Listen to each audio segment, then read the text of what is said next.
Hello guys, welcome back to another episode here on African Confessions.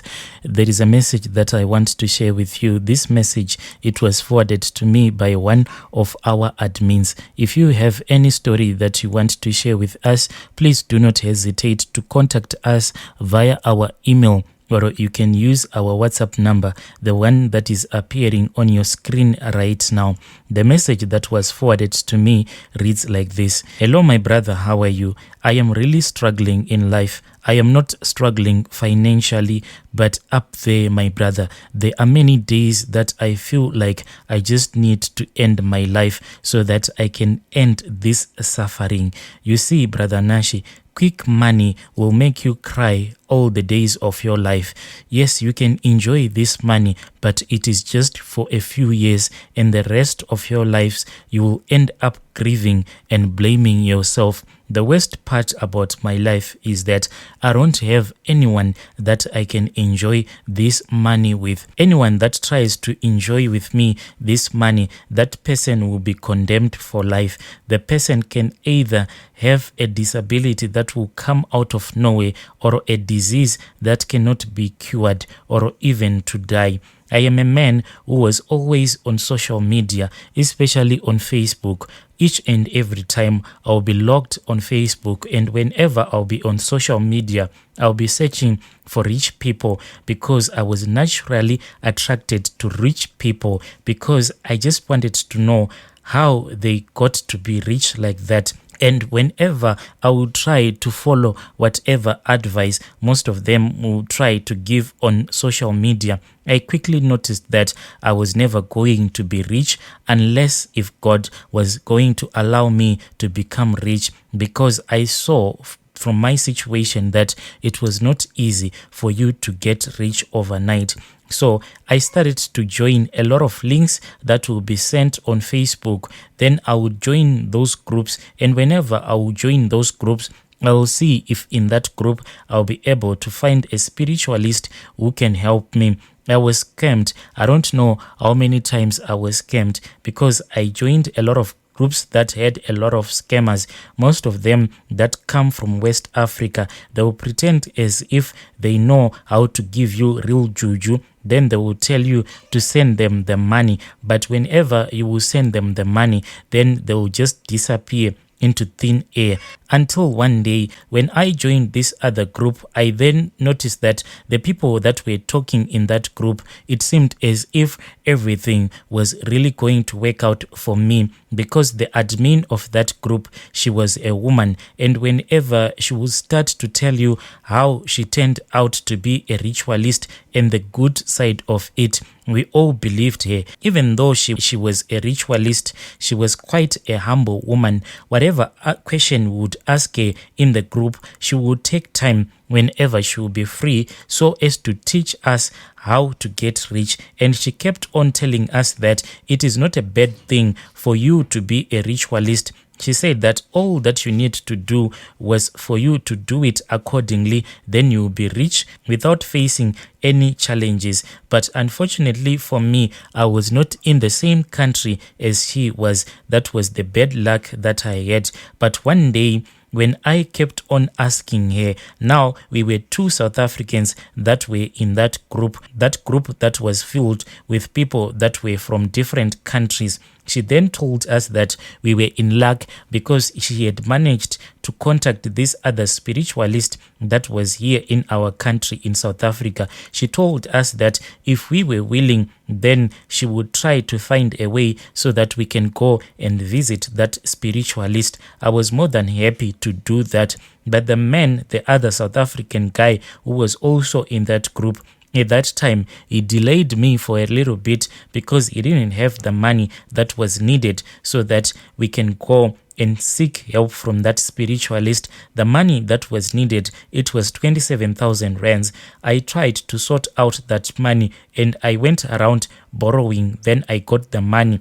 As for that guy, it took him a little bit longer so that he can raise that money. That lady had told us that we were supposed to go together so that we can perform the rituals together. After the man had found the money, we notified the group that now we had the money to go and visit that spiritualist. Then a location was sent to us privately where that spiritualist was staying, but we were in contact with that lady who was the admin of the group in which we had joined. So that lady told us that we were supposed to go there for 3 days, and after 3 days our lives will be changed forever. That lady then started to send us some of her pictures, and from the pictures that she sent us, indeed I saw that this woman, she was living a luxurious life, and I really wanted to be part of that luxurious life. Since I was married to this woman who really didn't want to be separated from me,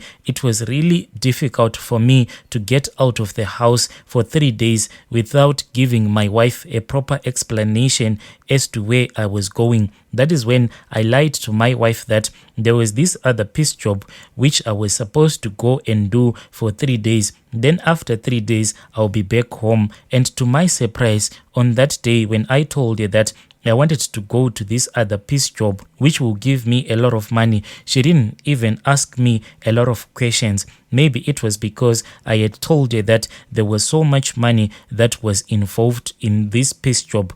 So it was more like quick cash for us in the middle of the month.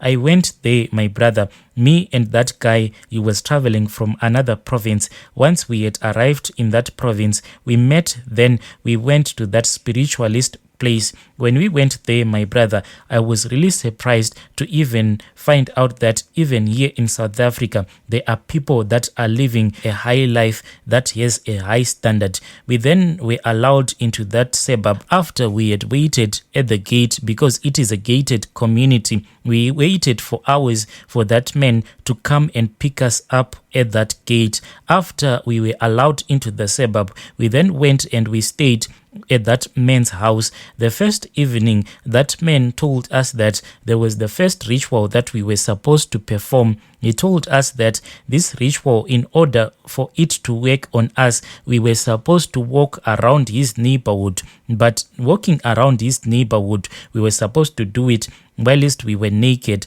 This was really scary to me, because the time that he told us that we were supposed to walk around the neighborhood naked, it was around 6 p.m. Then around 8 p.m., that is when he took us out of the house. Then he told us we had to strip ourselves naked. Then we started to walk. When we were walking, he told us that no one from the neighborhood was supposed to see us. If anyone from the neighborhood was going to see us, then the rituals were not going to work. He told us that by performing these rituals, then we were going to get fortified for the rituals that we were going to perform later that night. So we started walking. He told us that we were supposed to walk up and down his street for 3 times. We were supposed to do it.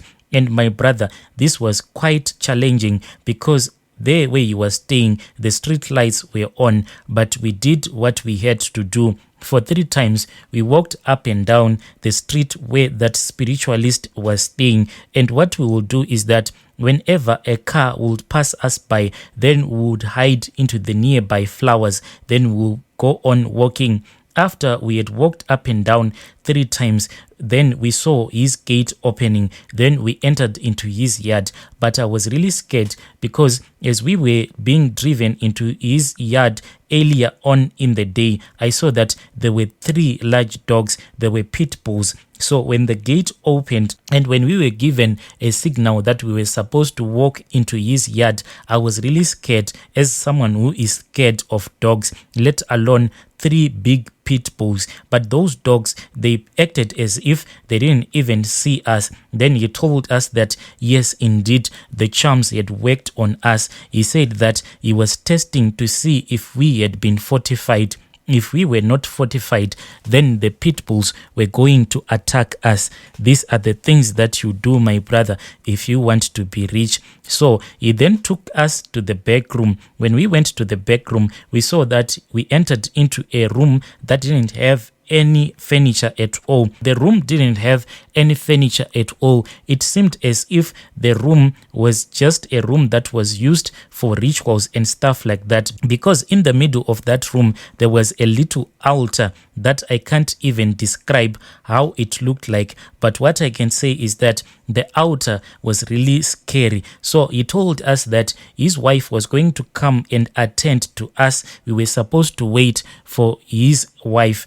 So we waited for the wife. The wife came, and when she came, she had two plates. In one plate there was steamed pap, then the other plate, it was full of soup and 2 pieces of chicken feet, one for me and one for the other man that I was with. So we started to eat that hot steamed pap with the chicken feet and soup. After we had finished, that man's wife went. Then that man came. Then he sprinkled some herbs on our bodies. All along, my brother, even though it was really cold, we were still naked. He told us that we were not supposed to wear any clothes, and I was really shivering. That man then told us that his wife was going to come so that we can move on to the next step of the ritual. It took them about 2 hours for his wife to return back to us. But when she entered into that room where we were, I was really shocked and I was scared, because that woman, when she had came to give us the steamed pap and the soup, she was really looking beautiful. She was really smart. But when she came back, she had greased herself with oil, that same oil that we put in the car. She had greased her body with the oil. She was now looking like she was a mad woman. Her hair was all over the place, and she was smelly, and she smelled dog poo. It seemed as if she had rubbed herself with dog droppings. She entered into that room.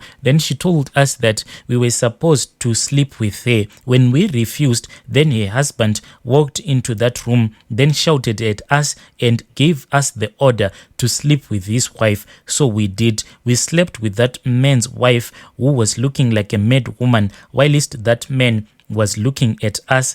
After we had finished sleeping with that man, then we were told that we were supposed to rest, because for 3 days we were supposed to do this thing. So each and every evening, that is what that woman will do. So throughout the day, we were supposed to pick up the dog droppings that was all over the yard, and we were supposed to pick up the fresh dog droppings using our hands, not using any kind of a tool. And when we would pick up those dog droppings, we were supposed to place them into our pockets, and we would go and empty them in that room which we were staying. Then in the evening, that woman, she would come and take those dog droppings. Then she would rub them on her body, but she would rub them whilst she was in another room. She would only come into our room looking like she was a mad woman. Then we were ordered to have intercourse with her. After we had finished having intercourse with her, she would act as if she is doing some squats exercises so that our sperms can get out of her body, and she would have placed a wooden plate underneath her so that the sperms can flow into that plate. Where she took our sperms, I don't even know. After 3 days, then that man told us that we were supposed to get ready, because on that day we were supposed to return back to our homes. So he told us that once we had arrived in our provinces, we were supposed to open a bank account with a bank that we had never banked with before. When I returned back home, my brother, that is what I did. That was the first thing that I did. I went to this certain bank that I had never banked with. Then I opened an account. After opening that account, I then sent him my account number, and he said the magic is going to happen now. So what will happen, my brother, is that early in the morning when I would wake up, I would feel that underneath my pillow there will be a bunch of money. As he had instructed us to do, I was supposed to take that bunch of money. Then I had to go in a public place and throw that bunch of money. When I had thrown away that bunch of money, I was not supposed to look back. So I did this for 3 days. After 3 days, then money started to flow into my bank as if it was a river.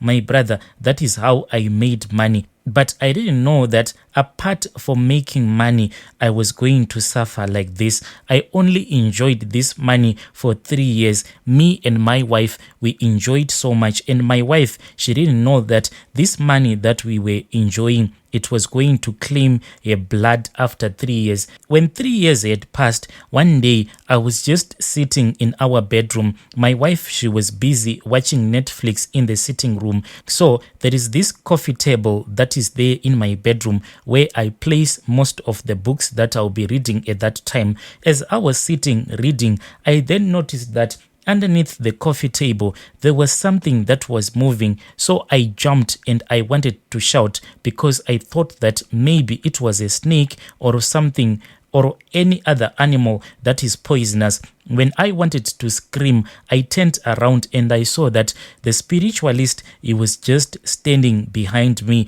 and he told me that I had to remain quiet, for I was not supposed to let my wife know that he was there in the house. He then told me that underneath the coffee table, there was a creature, and that creature, it had came into my house to collect my wife's blood. Then that spiritualist just disappeared. I could not even control my body, for my knees were shaking. I just collapsed on the bed until my wife came into the bedroom. She asked me what was wrong with me. Then I just lied to her that I really had a terrible headache. In a couple of months, that is when my wife died. And the way that she died from a very simple illness. After she had passed away, when she was buried, when I had returned back to our house, I then found out that underneath our bed, there seemed to be a pool of blood. But when I called my brother, I just lied to him and I told him that I wanted to change the positions of the furniture in my bedroom. I wanted to see if he was going to notice the blood that I had seen underneath my bed. But as my brother was busy helping me, he didn't even see anything because he was actually walking all over the room, giving me some ideas, and he didn't even see the blood that he was stepping on. So this thing, it seemed as if he was stepping on spiritual blood, meaning that it was only me who was seeing that blood. After everything was done, I stayed all alone. But the problem that I started to face was that any kind of a problem that I face in my life, I have to solve it by sacrificing any of my closest relative. I have killed most of my siblings, including my beloved wife. Each and every night, my brother, in this huge house that I am living in all alone, there are many days that I wish that God will just end my life, for I have suffered. I can't even find a girlfriend to enjoy life with, because any woman that tries to get close to me, in the end, they will just dump me, no matter how much money I would have tried to give them. But they will just suspect that my money is blood money. Yo, dear listeners, right there was a message that I received. It was forwarded to me by one of our admins. Strange things do happen in this world.